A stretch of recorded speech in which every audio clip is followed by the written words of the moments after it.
Yo, my people, damn CFC with this blue back with another video. Match review settings for the Chelsea and Aston Villa game, which we lost 2-1, man. Goals from Asensio at the double cancels out Enzo Fernandez's goal in the first half and allows Aston Villa to pick up the 3 points on match day 26 in the Premier League. And now that moves them 1 point behind us, but they have played the game more. Today, it was a jarring result. Bournemouth had dropped points. All we needed is just 1 point to go above them and go on level points with Man City. But nope, that didn't happen. And it's all down to Jorgensen, man. Your mistake cost us. But before I get into all of that, I'd like to thank you all for your support on the channel. Hit the like button, the subscribe button, turn the notification bell. Help me get as many views, as many likes, and let me know your thoughts and opinions down below. I'm going to start off with the lineup. Our lineup today was Jorgensen in goal. We had Reece James, Reece James, Trevor Chalobah, as well as Levi Cole in the back three. Left wing back was Marco Correa. Right wing back was Malo Gusto. Centre midfielders Enzo and Caicedo. And on the left we had Christopher Nkunku. On the right we had Cole Palmer. Striker was Pedro Neto. And to be honest with you, I actually thought that this was a good lineup. And it turns out that it was, if I'm going to be honest.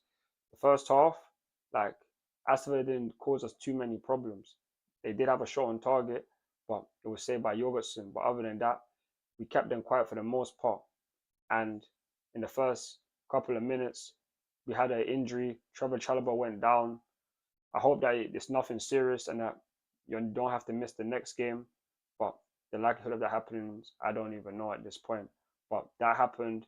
But a couple minutes later, we literally scored. Pedro Neto on the transition, cuts down the right hand side and plays the ball into Enzo Fernandez, who puts the ball in the back of the net. And we go 1-0 up in the ninth minute. Or 1-0 up in the ninth minute. And then for me, the game today, it was just about us allowing Aston Villa to have a lot of the ball. Because in the past couple of matches, we've been having so much possession, we haven't been able to create too much.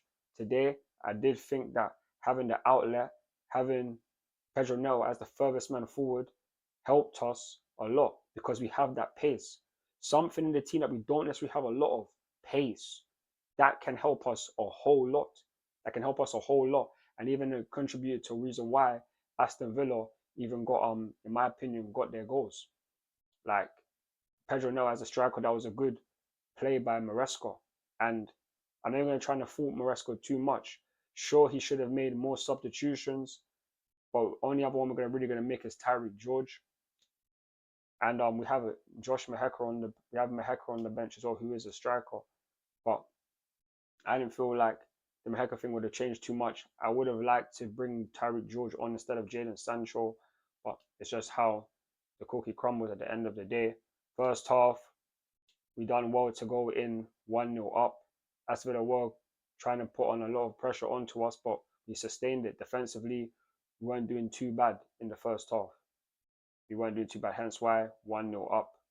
But then, now into the second half, where everything changed. The moment my Unai Emery brought on Marcus Rashford onto the pitch was causing us problems. This guy is fast, and we can't handle fast players. Our defense isn't that fast, and on top of that, our defense just isn't that good overall. And this is a key factor why we even lost today.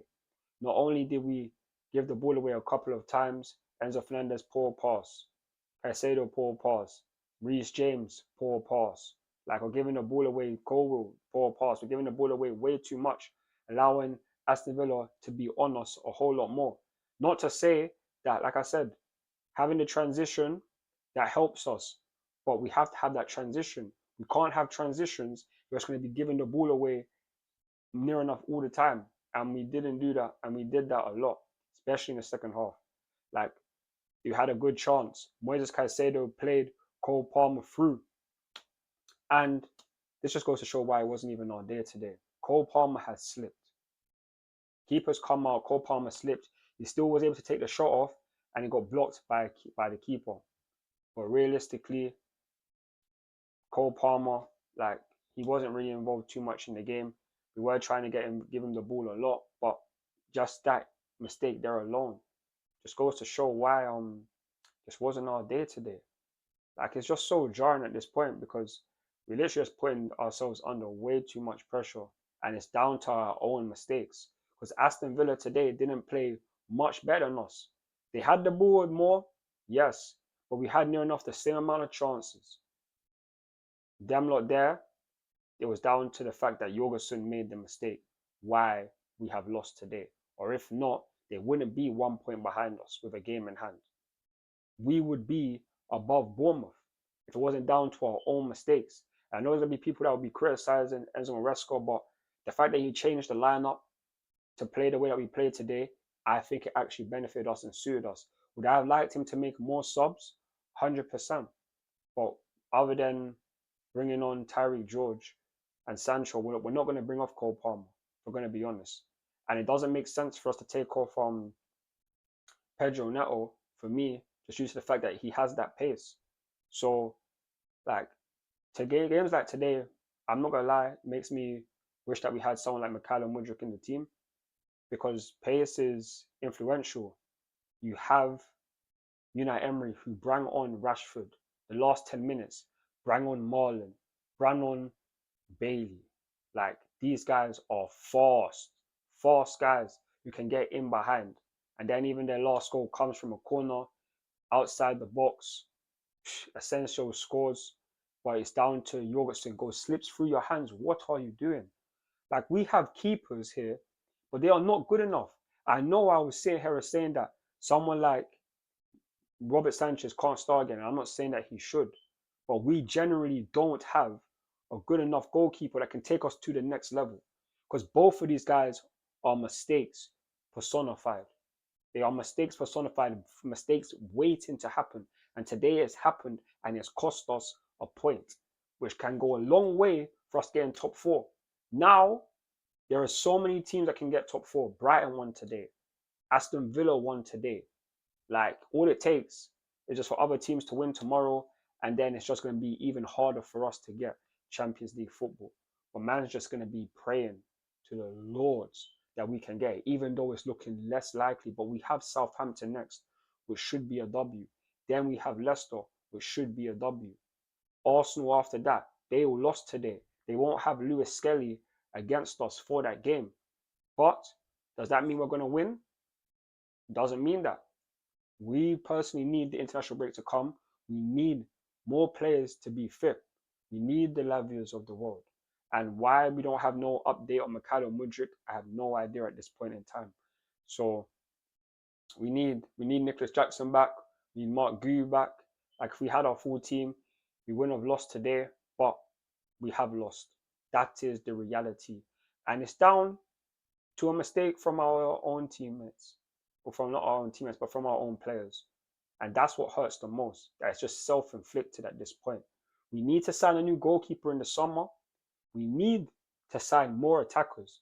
We have a Stabio William, Kendry Pye is coming, but we need another one. We absolutely need a striker, and we need a centre back, because if Trevor Chalobah is injured, it's Tosin Adarabioyo as well as Levi Cole. But then what happens if one of these guys get injured?